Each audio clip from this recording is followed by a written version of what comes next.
بسم اللہ الرحمن الرحیم۔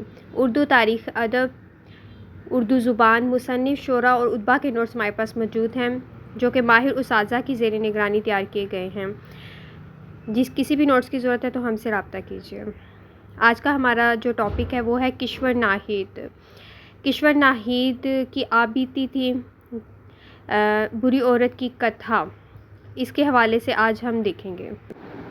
بری عورت کی کتھا کشور ناہید کی خود نوشت ہے جو سنگ میل پبلیکیشنز لاہور کے زیر اہتمام 2008 میں شائع ہوئی۔ اس کا انتساب کشور ناہید نے اپنے بیٹوں منیر اور فیصل کے نام کیا ہے۔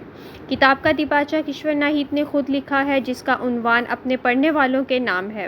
بری عورت کی کتھا پاکستان سے پہلے ہندوستان میں شائع ہوئی اور یہ 14 ابواب پر مشتمل سوانح حیات ہے، جو کہ ہیں باب نمبر 1 پہلی سیڑھی، باب نمبر 2 پہلا قدم، باب نمبر 3 پہلا سجدہ، باب نمبر 4 پہلا صنم، باب نمبر 5 پہلا جلوہ، باب نمبر 6 پہلی لغزش، باب نمبر 7 مہلکہ کی کہانی، باب نمبر 8 قصہ میرا کی داسی کا، باب نمبر 9 یشودھرا کا جنم، باب نمبر 10 بتاج زری، باب نمبر 11 بے نقوس لیلا، باب نمبر 12 ہنڑ والی، باب نمبر 13 توقدر گلوستنا، باب نمبر 14 ہوا اور ابن آدم۔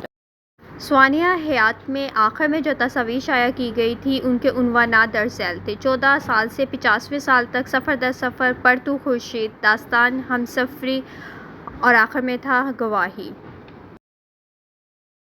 بری عورت کتھا کا بنیادی وصف۔ کشور اپنی آپ بیتی کو زندگی کے 50 برس گزارنے کا تجربہ کرنے والی ہر عورت کی کہانی کہتی ہیں۔ ان کا خیال ہے ہر وہ عورت جو خاندان میں اپنا حق حاصل کرنے کے لیے پہلا قدم اٹھاتی ہے اسے بری عورت قرار دیا جاتا ہے۔ اس کے دم سے ہی ترقی اور وسعت نظری کا راستہ کھلتا ہے۔ اس دنیا میں مضبوط سے مضبوط عورت بھی پتھر کی بنی ہوئی نہیں ہوتی، لیکن جب وہ ایک بات پھر پتھر کی ہو جائے تو اسے اپنی جگہ سے کوئی ہٹا نہیں سکتا ہے۔ نینسی ملر نے اپنی ذات کے بارے میں یہ تحریر کرنے کے عمل کو پرسنل کرٹیسزم کہا ہے۔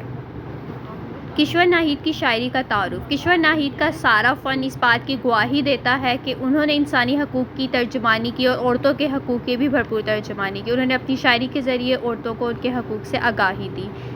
معاشرے کے منافقانہ رویے، کردار اور استحصالی نظام کو بھی اپنی شاعری کی زینت بنایا۔ عورت ہوں میرے نام سے غیرت منسوب، مجھ سے گھر بار کی عزت، میری خواہش مٹی، میری چاہت ہیلا، میرے خواب کی پناہ گاہ، فقط خاک ہی خاک، اپنے خون کا جوش کے۔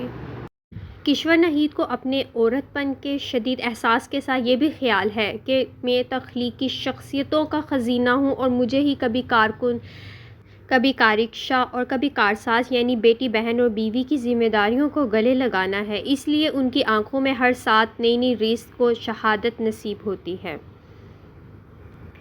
کبھی بچے کا دمکتا چہرہ رنگ گل میں دکھائی دیتا ہے جو کبھی بھائی کا پردیس سدھارنا قیامت بن جاتا ہے۔ یہاں خودی کا ہر پہلو خدا ہے اور خدا کی خدائی میں کچھ نہیں۔ اس دنیا کا درد اذیت ہی سے عبارت نہیں، اس میں جو لذت و سرمستی ملتی ہے وہ کسی اور طرح ممکن نہیں۔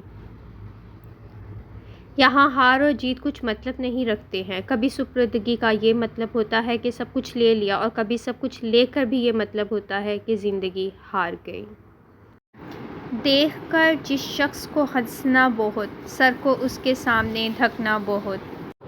اگر اس ویڈیو سے آپ کو مدد ملی ہے تو کائنڈلی ہمارے چینل کو سبسکرائب کرنا مت بھولیے گا۔ آپ سب کی سماعت کا بے انتہا شکریہ۔